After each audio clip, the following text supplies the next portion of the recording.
consciousness. Take a deep breath and remember who you are. Yeah, they're gonna mess with you, baby, you're a star. Stepping in the spotlight, you know that it feels like time to put up a fight, honey. Got nothing left to lose, so let's start right now. Everybody want a piece of you. Gotta give them what they want, it's true. You're symphonic, yeah, so iconic. If you didn't know before, now you know. Now you know. Take a big step away from who you were. Flashing that smile and the whole world's a blur. Yeah. It's Wednesday, and that means that I am live streaming with, whoops, did I just pop something crazy there? Live streaming with Stacey and Stacey Steinmiller, and we're doing this thing, and I'm watching the lights sort of flicker. There's all this construction going on 490, and there's a lot of vibrations, and this constant pounding that's been going on for like, I don't know, a week now. And I'm watching, like, praying that the power doesn't go out. This is an interesting way to work. I will say that. How are you, Stacey? I'm doing good. I got my workout in, so I am ready to go. Chilling in the lounge. Yes, chilling in the lounge. Well, and last night was great when I this is kind of like how it goes. It's like, hey, tomorrow's Wednesday. What are we going to talk about? And we're like, I don't know. And so Stacey, on the way back from something, decided to record a voice message and send it to me so that I got to hear her sort of stream of consciousness thinking out loud. 3.5 minutes. It's not too great. bad. It was actually kind of cool to, like, it was like I was having a conversation with you, even though you couldn't hear me. You get to know exactly what goes on in my head. Exactly. You're like, we're privy. It's like you were like in there. Fly on the wall type of thing. But so after the back and forth, it was kind of like confidence. Confidence was the thing that I was like, and we've talked about this in the past briefly, but that difference between confidence and arrogance, like that line that you sometimes walk, or some people don't even walk that line. They just jump right over it and, you know, swim in arrogance. But the idea that confidence is so important in whatever your endeavor is, because, I mean, how many times have you met somebody that you're like, this guy doesn't know what the hell he's talking about, but boy, is he sure of himself. And you're, for some reason, you're drawn to that. You know, you're like, wow, that confidence, it's really, you know, people are drawn to that confidence. And it's only until you really, like, maybe jump into the nitty gritty that you go, hey, you're really confident, but you have no idea what you're talking about. But by that time, you know, you may have already written a check. I don't know. Yeah. You're like, oh no.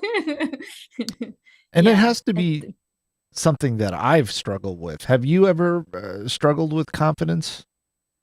Oh yeah. There's always layers to everything, and it's really interesting. Even just, I don't know, the other day I noticed, I was like, oh, I see where I'm selling myself short, where I'm not embodying as much confidence as I could, right? The more you do the work, the more you find these little holes and ways that it gives you an area to move further in. So it's an evolution, as I like to say. But this actually was a topic that came up a lot, even in my therapy practice, this confidence, arrogance conversation. So I think it's funny, or I don't know, right word there. Interesting. That we're talking about it. Yeah. Interesting. Yeah. It's interesting. That's a big topic. So yeah, I have my thoughts on it, since I have talked about it with people for years.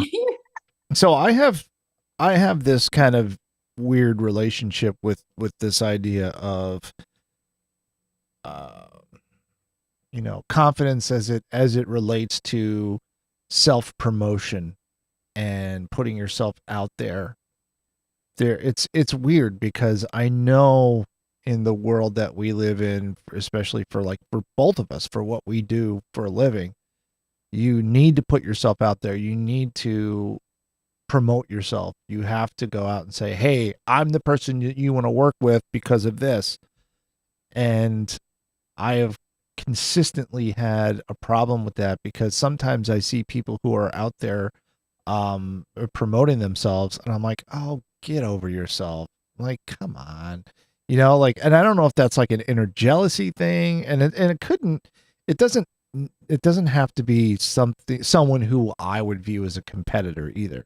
It could just be something that, like, oh, I see this person on social all the time, like always talking about themselves, always talking about themselves. And I guess it's because, just growing up in the sort of the Catholic guilt of, like, you sit back and don't boast and don't build yourself up and don't brag to people and stuff. Like, I think there's like that disconnect for me about what's the difference between, confidently promoting yourself and being a braggart and being arrogant, and you know what I mean?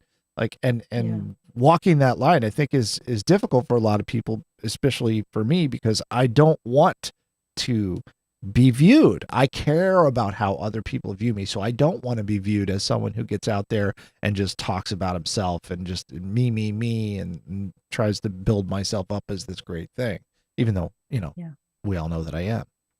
Of course, you are. Um, so I see the difference as arrogance, meaning you think you're better than other people, right? Yeah. Whereas confidence is just embodying your gifts and what is true and allowing that to shine.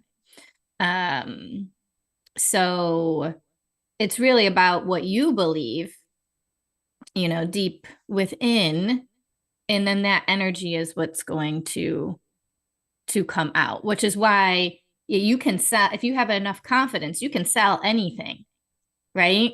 I can sell you my garbage with enough confidence, but I also have to believe that my garbage is worth whatever I'm selling it for, right?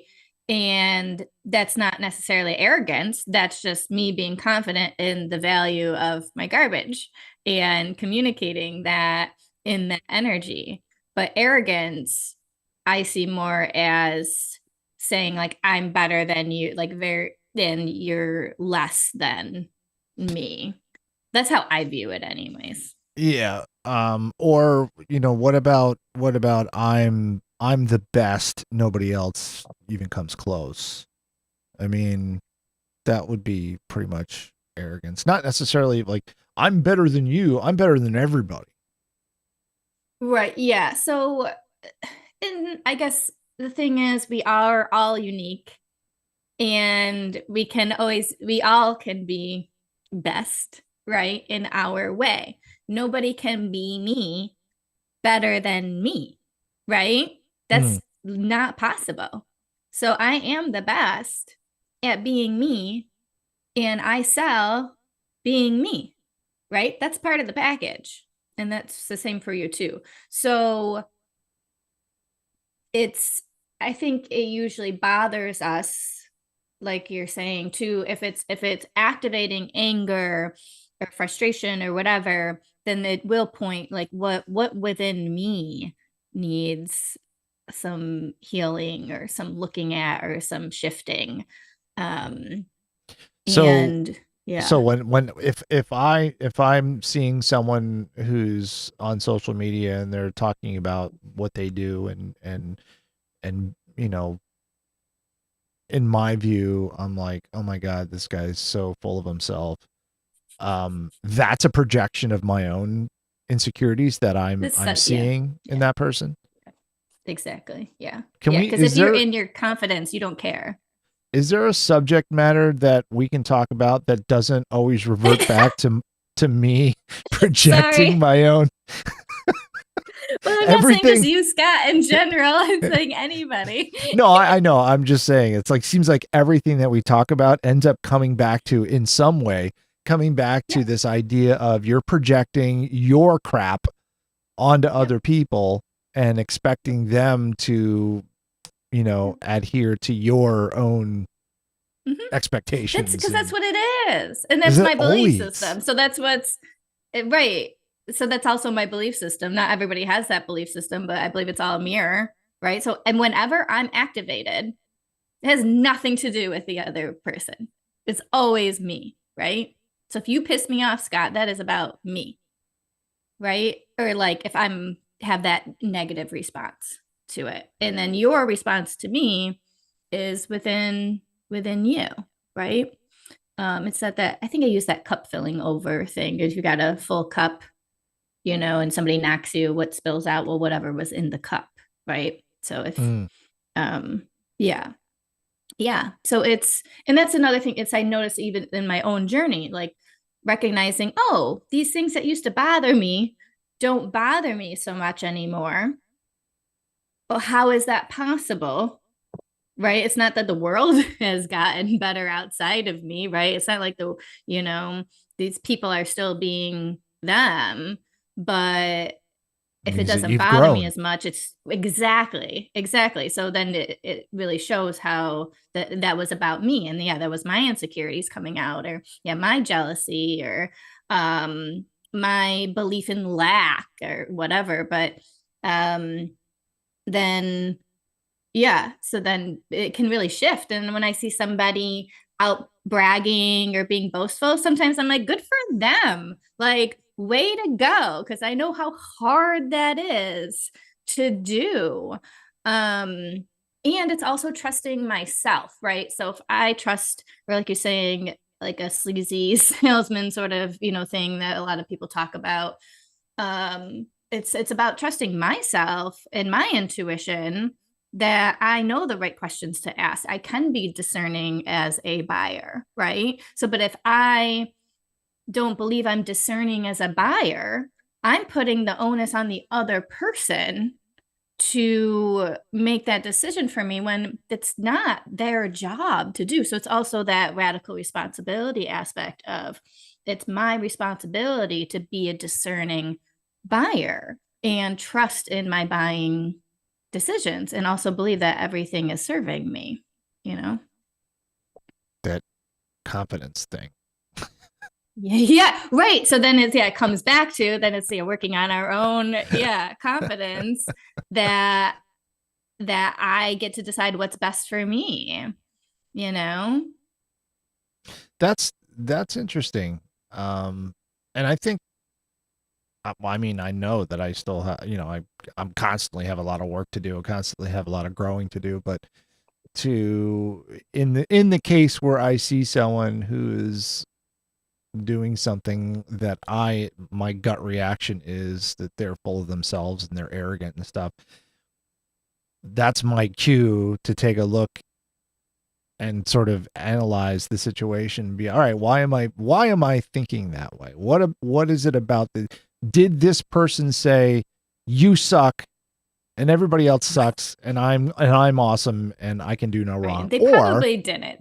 Yeah. Right, or are they just saying, hey, I'm really good at this and you should work with me?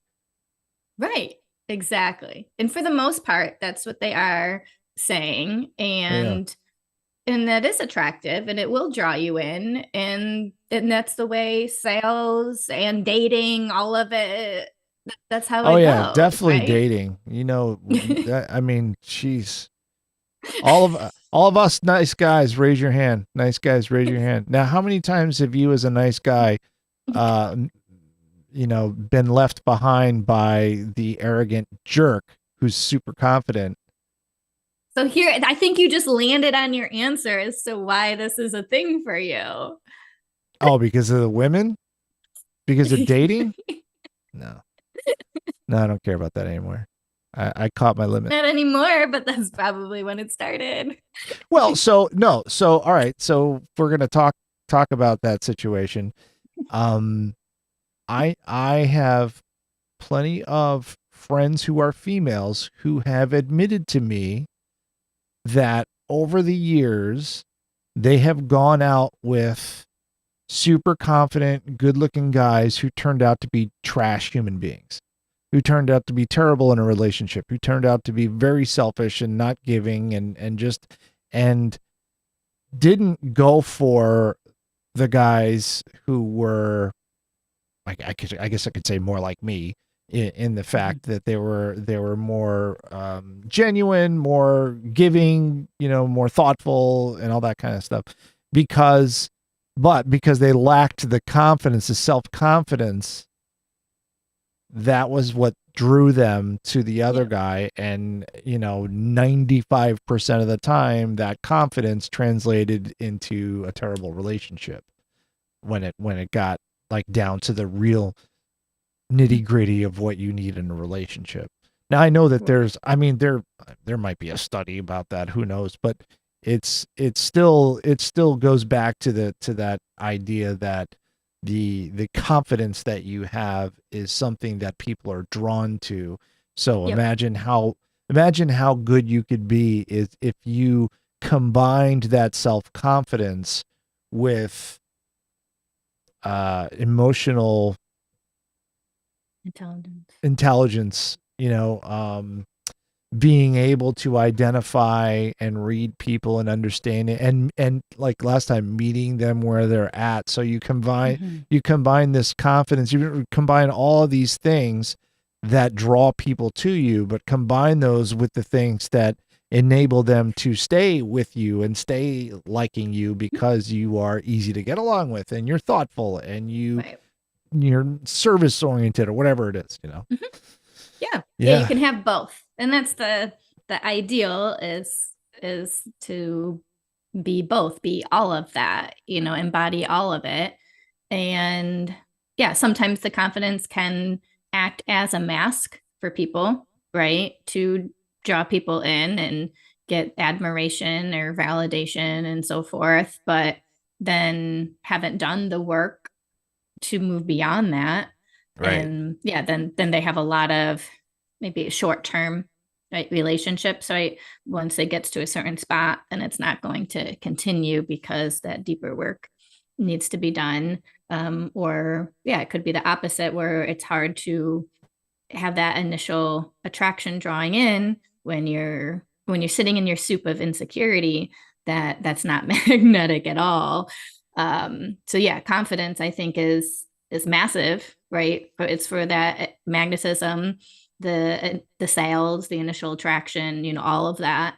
That's I think key, to be honest, for What it. would what Yeah. would you say to someone who is lacking self-confidence and needs to work on that? Like, what are some things that people can do to work on that? Because it sounds like, oh yeah, just be more self-confident, but like and do the work. Well, what is the work?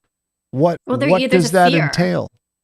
Hmm? What's the fear? There's a fear there, right? So Like, yourself, yeah. So I believe that the self-confidence, the issue, at least for me, that well, it's multi levels, I guess. The why do I lack at sometimes why do I lack self confidence? Is it? I mean, that's a really really deep introspecting dive that you have to go to figure out. I mean, that's like fits on the couch type of stuff where I got to sit down with a psychotherapist. yeah, we don't need to a we don't need to go psychoanalyst that deep, but to so figure you out. could also, yeah, you could just also flip it then. You don't need to dive so much, but knowing, okay, there's a fear, right? So it comes down to a fear, basically, like the fear of being laughed at. Let's just make it real right, simple. rejection, The right? feel Exactly. of rejection. Yeah. So then the idea is, if I am confident and put myself out there and then I'm rejected, I can't handle the rejection, so I'm not going to come out and be confident. I'm going to come out with my insecurity and then wait for people to have pity on me and accept me that way. But that never feels good either. So then the work becomes putting yourself out there, getting rejected, and building resilience around that so that you can keep building that confidence and putting yourself out there, because the rejection is no longer going to stifle you from that. So yeah, it reminds me of one of the many self-help / sales, like if you're going to talk about like the Napoleon Hills and the and those kind of guys, and I can't think of any of the other names like Zig Ziglar and a lot of those motivational speakers. All of them, or the majority of them, were in the sales industry. Yep. They were salesmen of some kind. Yep. And almost all of their books are based on that, on how to become a better salesman. And one, I can't remember who it was, but one of them talked about how they just like they forced themselves to get through the no's, like to get as many no's as they could, so that they were numb to that rejection. So they were numb to getting the no, so that when someone says, no, I'm not interested, I don't want to work with you, that it doesn't hurt them. It doesn't affect them. They're like, okay, they just move on, or they try harder, or whatever it is. And that's always been fascinating to me. Yeah. Because I think that's got to be the hardest thing. Well, it's hard as long as you give that meaning. And then once you stop giving it meaning, it's no longer hard. But the way to do that is to do the thing, right? So that is to make the offer, because if I go around and be like, hey, you want to be my client? Do you want to work with me? And I like did that to everybody on the street and heard no, then then you need that muscle, so that when you do get a no, you don't end up collapsed on the couch for 5 days, crying because you were rejected or whatever it is. Yeah. Like we have to have that skill. And so I think, so that's how I think we exercise that confidence muscle, is doing the thing, is putting that fear at risk. That's the only way to make it not a fear anymore, right? We fear what we don't know. It's always the anxiety before the thing is the highest, right? And then once you do it, then you're like, oh yeah, okay, it wasn't that bad, right? Yeah. Yeah, and it's easy to say that. It's easy to say that to someone, and a lot harder for them to actually jump in and challenge that fear and work through that fear, because it's just that it's one of the reasons why I never got into sales specifically, even though now I have my own business, so I'm sort of I'm sort of forced into being in sales, but I am, but I'm not. Like a lot of my business has come from word of mouth. And if someone calls me and says, I'm looking to work with you, I'll sell it. I will sell that. I will 95% of the time, I will convince them to do it. Just based on how I am to work with and my own personality and my knowledge and that kind of thing. However, the cold calling, the walking into some place and saying, hi, have you ever thought about starting a podcast? That kind of thing is like, oh, hell no. Quick story. And when I was probably 19, 20, I don't even remember how old I was, somewhere in that age group, I was looking for a job. I think it was while I was going to school. I was looking for a job, and I saw, and everybody kept talking about telemarketing. This was, in the early 90s or whatever. So it was like telemarketing. You can make lots of money in telemarketing, and you don't have to do, it's not real hard and stuff. So I answered an ad, and I went to this place. This was in South Florida. And It was a call center that was your whole job was to sell service contracts for air conditioning. Now we're in South Florida, so seems like that's like Should be easy, yeah, right? selling lollipops to kids or something. It's easy. Yeah. And I went in there, and it was an office. There was a very rough looking woman, strong, sturdy, angry looking woman sitting at a desk at the front of this room.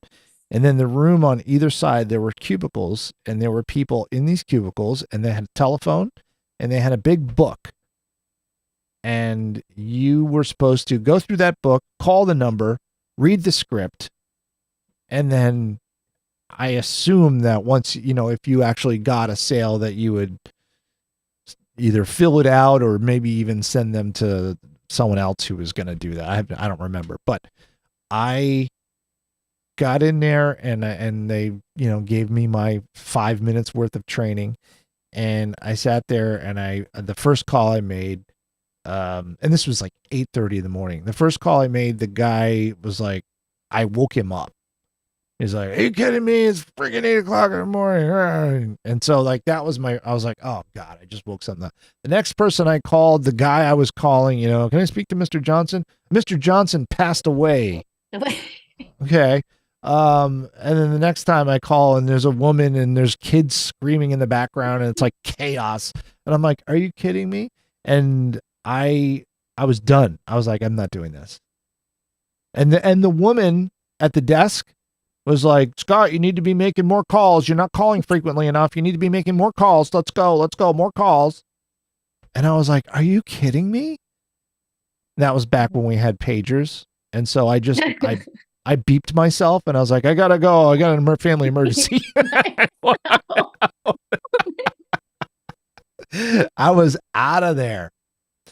That's hilarious. But Oh, I think back to that time, and I think that those experiences with the cold call are what built those fears in me, that fear of rejection, that fear of just because I like to try to be considerate. So that fear of interrupting someone, of being, doing something that's going to make someone pissed at me for whatever reason, even though it's not really my fault. I happen to call, like, what are you doing calling now?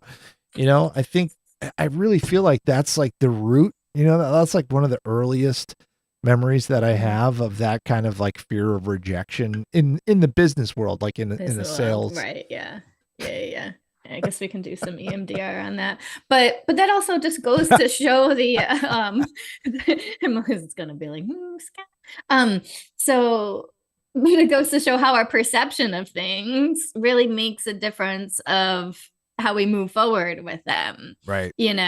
Whereas if it's just like, oh, that was just meaningless, it was just a job, and that's what they had me to do, and it says nothing about who I am as a person, right? Then you're not going to hold on to that negative feeling around that, right? So we always get, speaking of EMDR, part of the process is getting to the core negative I am statement, right? And remind me what EMDR is. I've heard this a million times, and I can never remember what it is. Eye movement desensitization and reprocessing. That was my expertise when I had my therapy practice. How's this? So it's back and forth with your eyes. Am I doing it?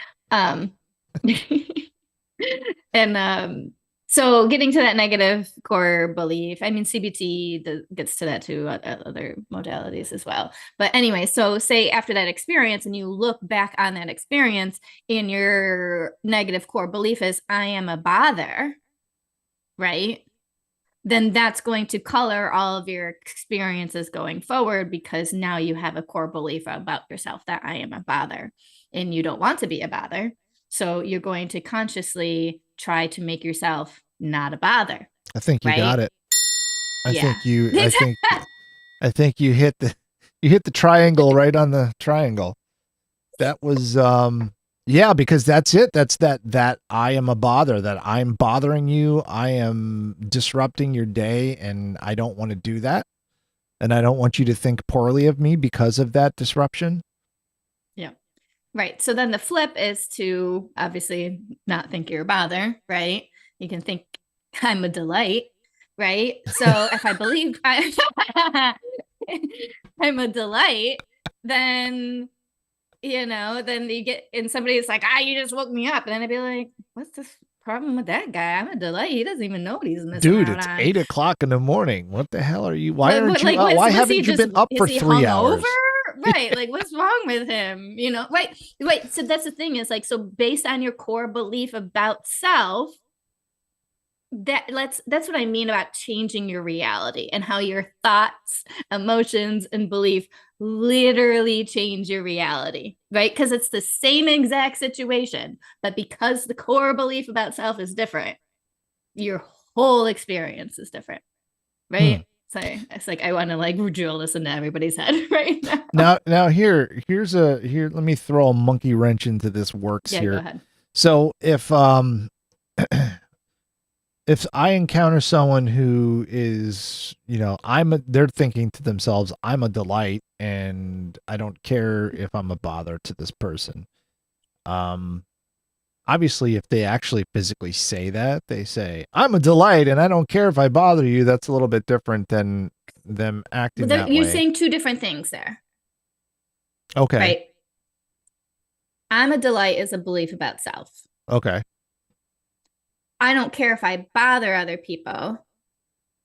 That's separate. Does that make sense? Okay. Yeah. I was making that connection. So that connection is incorrect. Wait, those are two separate things. Okay. Because if I believe I'm a delight and I come in and I bebop in and someone's like, Stacey, I was trying to have a conversation here and you just like completely interrupted me, I would say, oh, I'm sorry. Right. And I would walk away. Right. But like, do you see how those things, but I still believe I'm a delight. Right. And that's why I bebopped into the conversation as if everything was okay. But when somebody says like, oh, hey, like you're bothering me, they'll be like, oh, I'm sorry. I didn't mean to bother you. Right. And then you bebop away. But I still hold the belief I'm a delight. So I will delightfully bebop somewhere else into another conversation. And I'm not going to then but if I go, I'm a bother, now I'm afraid to go to that next conversation. Yeah, right. No more and then I'm not going to talk to that person. I'm not going to bebop over. No bebopping. I'm going to maybe slink over and be like, oh no, I need to make a sale. So now I got to talk to these people, but I believe I'm a bother. Sorry to interrupt, but I was wondering if you might have 5 minutes to talk to me. It's okay if you don't. Right. It's okay if you don't. But yeah. Right. And exactly. So that's that whole process. And that's why that core belief is so important when it comes to sales, I guess what we end up talking about today. Somehow. Yeah. And my intention obviously was not to talk about sales, but when you talk about confidence, it's almost impossible not to make that connection, because that's what a salesperson is. They're confident. They're confident in themselves. They're confident in their product, at least as far as you know. Yeah. And they're confident that you need them, that you need what they got. And that's, but they want. So that's the other thing too, is such belief. Yes, exactly. Like, so it's getting such belief in your service or product, right? That if my service is life-changing, and there's people that really want that.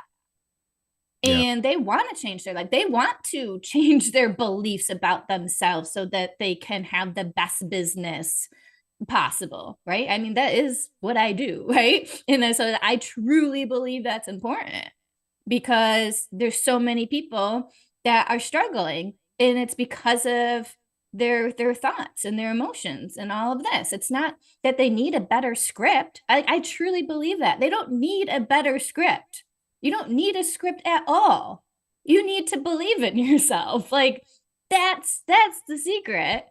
And so since I truly believe it, if I don't go talk to these people who are stressed out, right, feeling like they need a better script, and I tell them, then I would feel I'm doing a disservice by not letting them know that, hey, there's actually another way that will not only change your business, it'll change your entire life. And I can help you with that.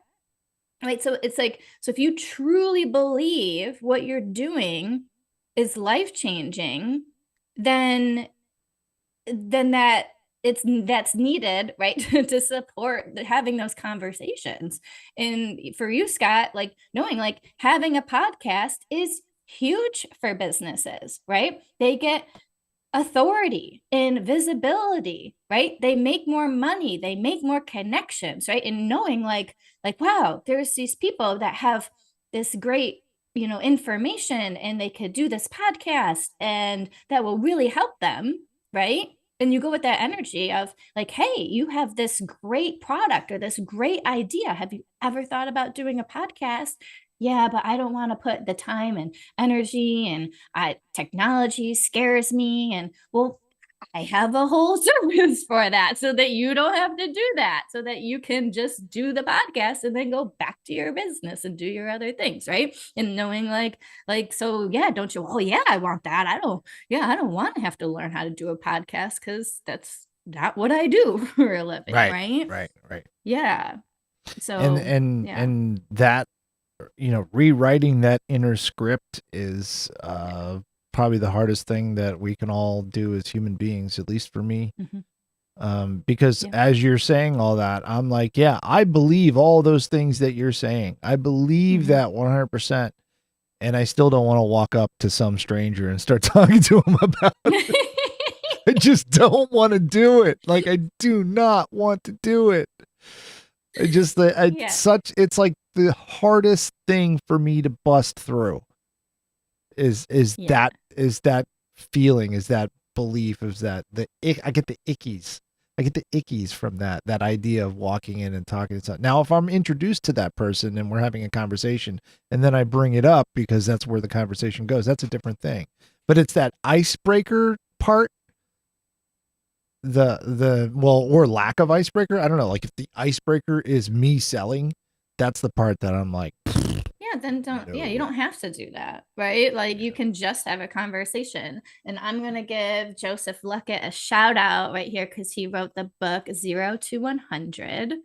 It's the gold method in networking.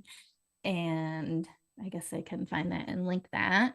And he talks about real relationships, like building relationships with people that you aren't starting the conversation for the sale. You're literally just meeting people and you talk, and then you might find out that they want what you have to offer, and then it goes from there. But you don't have to lead with the sale. I look at it as a numbers game. The more people that know about me, the more people that the chances you're going to find that want like, oh yeah, I'd really love some coaching. I'd really would want that. And it's like, okay, cool. But if I don't go and have conversations or say hi to anybody, right, then how am I going to make that even possible? So it's also just taking the pressure off and literally just having a conversation and not making it feel so like the pressure. That was a perfect way to wrap this whole thing up. And you're giving me the confidence to do the work. Does that make sense? Exactly. Yes. When I drove in today, I told myself that I was going to do more about that. Like I was going to really work on that block that I have. And so, that's thanks to you and thanks to the live stream that we talked about confidence versus arrogance and everything else and all that stuff. And wow, we went long today, almost 40 minutes. We did. Look at that. Yeah, and must have been a meaty conversation. You are a delight, and that's the medicine. And shout out to Jesse Cruz. Hey, Jesse. He's giving us flames here. Yes, I just chatted with Jesse earlier. That's what Jesse was on my Positive Blatherings podcast a long time ago. Oh wow! Yeah, cool. Does a lot of public speaking and getting people into public speaking. So, well, thanks, Stacey. I appreciate you and all you do and your coaching business. And if you want to get coached, you can talk to Stacey, radicallifecoach.com. Is that correct? I think one of these weeks I'll remember your website. You remembered it today. Today's the day we get to celebrate. And I said it with not so much confidence, but rockvox.com is my website if you want to do a podcast and increase how people look at you and how they know that you are an expert in your field. That's how you do it. Podcast. All right. I'm done. I'm done with this stuff. Time to go back to work. Thanks, Stacey. We'll see you next week. Everybody want a piece of you.